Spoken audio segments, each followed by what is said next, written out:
Assalamualaikum, apa kabar teman-teman? Semoga kita semua sehat selalu ya. Kita akan belajar tema 7 kebersamaan, subtema 4 kebersamaan di tempat wisata, pembelajaran 5 dan 6 bersama Bu Ayu. Sebelum belajar, alangkah baiknya kita berdoa. Bismillahirrahmanirrahim. Raditu billahi robba wa bil islami dina wa bi muhammadin nabiyya wa rasula rabbi zidni ilman warzuqni fahman amin. Buka halaman 104, kita akan melakukan gerakan melempar dan menangkap bola. Saat pergi ke wahana bermain, Siti mengajak teman-temannya bermain di kolam. Siti melempar bola ke temannya yang bernama Vera. Saat melempar bola, pandangan mata Siti ke arah depan. Vera menangkap bola yang dilempar Siti. Kemudian Vera melempar bola ke teman yang lain. Siti, Vera, dan teman-temannya sangat senang bermain bola tangan di air. Selanjutnya memahami penggunaan kata sapaan.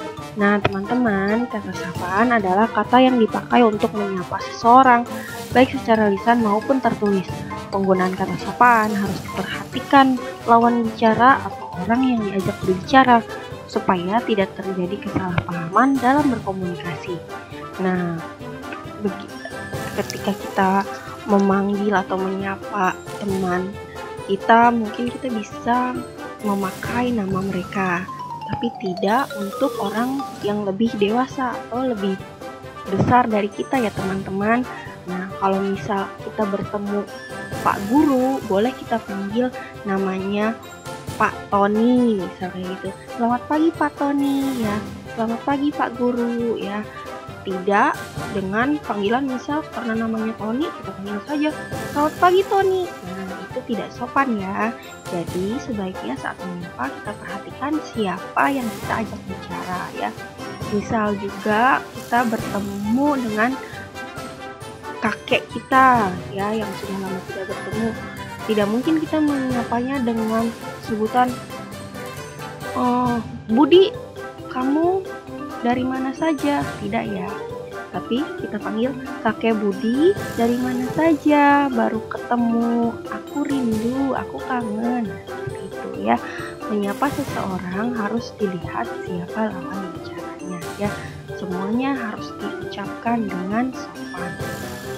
Nah, kita akan membuat kalimat percakapan yang memuat kata sapaan berdasarkan gambar. Di sini ada gambar dua anak sedang main lempar tangkap bola ya. Siti, apakah kamu sudah siap menerima lemparan bola ini, Vera, siap, Sit. Cepat lempar ke arahku. Siti, baik Vera, aku akan melempar bola. Vera, iya Sit, aku akan menangkap bola yang kamu lempar.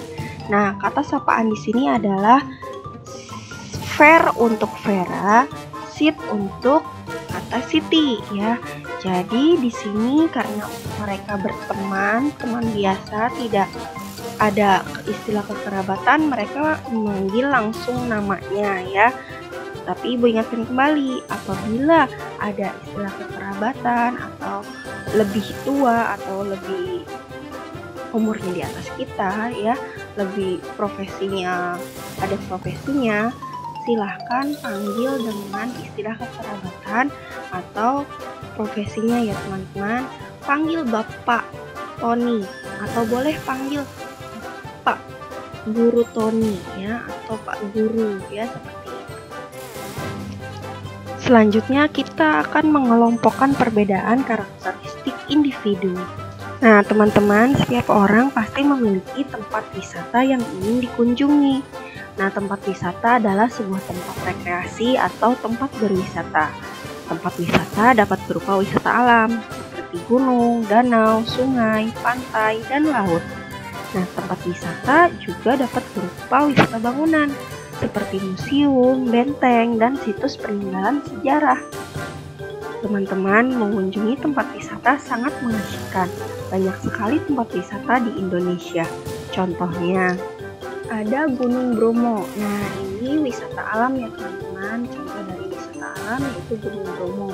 Terkenal sebagai objek wisata di Jawa Timur. Gunung ini memiliki ketinggian ketinggian sekitar 2.329 meter di atas permukaan laut. Nah, Gunung Bromo ini merupakan gunung berapi yang masih aktif loh teman-teman, jadi bisa kapan saja meletus. Gunung Bromo termasuk dalam kawasan Taman Nasional Bromo Tengger Semeru. Nah, kalau ini adalah contoh tempat wisata bangunan ya. Ada Monumen Nasional atau yang sering kita sebut Monas. Monumen Nasional ini terletak di Jakarta Pusat ya. Monas merupakan monumen peringatan setinggi 132 meter. Monas didirikan untuk mengenang perlawanan dan perjuangan rakyat Indonesia, teman-teman. Para pahlawan merebut kemerdekaan dari pemerintah kolonial Hindia Belanda. Nah, teman-teman, walaupun banyak pilihan wisata, kita harus menghargai pilihan teman kita. Nah, teman-teman, kalau sudah mengerti, silahkan diisi evaluasi pembelajaran 5 di halaman 107 ya. Memahami dan menuliskan kembali isi teks dongeng. Nah, pada pembelajaran sebelumnya, kalian telah mempelajari dongeng ya, teman-teman. Membaca dongeng ini sangat mengasyikan. Tidak hanya membaca teks dongeng, kalian juga harus memahami isinya. Ibu ingatkan kembali, dongeng adalah cerita hayalan. Nah, yang sedang kita pelajari adalah dongeng fabel, yaitu tokoh-tokohnya hewan yang berperilaku seperti manusia.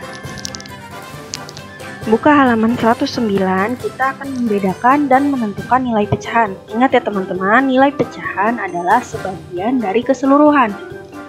Kita lihat contoh kasus ya, soal cerita nih. Hari ini kelas 2 diberi tugas Bu Guru untuk menceritakan pengalaman mengunjungi tempat wisata. Jumlah siswa kelas 2 ada 30 anak. Nah, setengahnya maju ke depan kelas menceritakan pengalamannya secara bergiliran. Sisanya duduk menyimak teman yang bercerita. Pertanyaannya, berapa siswa yang maju ke depan kelas? Nah, caranya 30 anak, ya kan? Setengahnya maju, berarti 30 dibagi 2. Jadi, siswa yang maju ke depan yaitu 1/2 dari 30 sama dengan 15 anak. Jadi, siswa yang maju ke depan kelas adalah 15 anak. Nah, kita mulai berlatih ya teman-teman, kerjakan soal-soal yang ada di halaman 9. Nah, di sini kelas Wira berjumlah 33 siswa. Ya, kalian tulis atau tandai dengan stabilo ya, 33 siswa. Sepertiga dari jumlah seluruh siswa suka pergi berwisata ke Monumen Nasional. Pertanyaannya, berapa jumlah siswa yang suka pergi berwisata ke Monumen Nasional? Nah, caranya seperti kemarin ya teman-teman. Jumlah siswa atau orangnya atau yang ditanyakannya berapa dibagi nilai pecahannya ya. Jadi nomor 1 33 dibagi 3.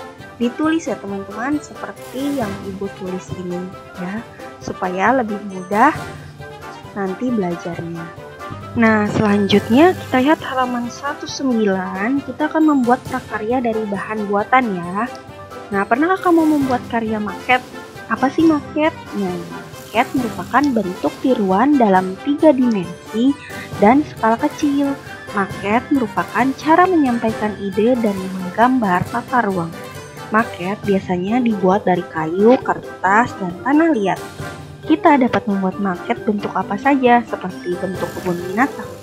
Nah, sebelum membuat maket, kita persiapkan dulu ya alat dan bahannya. Nah, teman-teman, cara membuat maket silahkan dibaca di halaman 110 ya. Nah, di situ ada bahan-bahannya, kemudian ada cara membuatnya.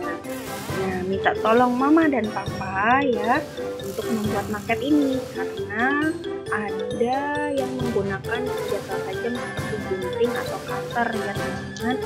Nah, kalau sudah membuat maketnya, silahkan diisi evaluasi pembelajaran 6 1-5.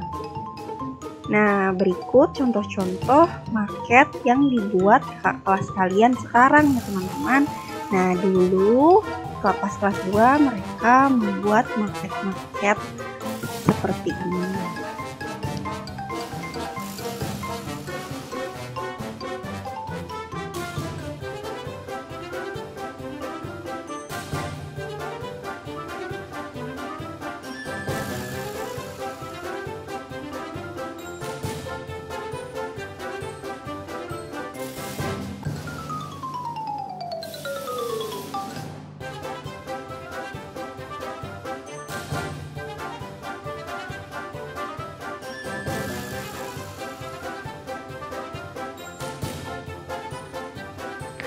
Oke teman-teman, semoga kalian mengerti dengan materi yang disampaikan. Lebih dan kurangnya mohon dimaafkan. Terima kasih. Wassalamualaikum warahmatullahi wabarakatuh.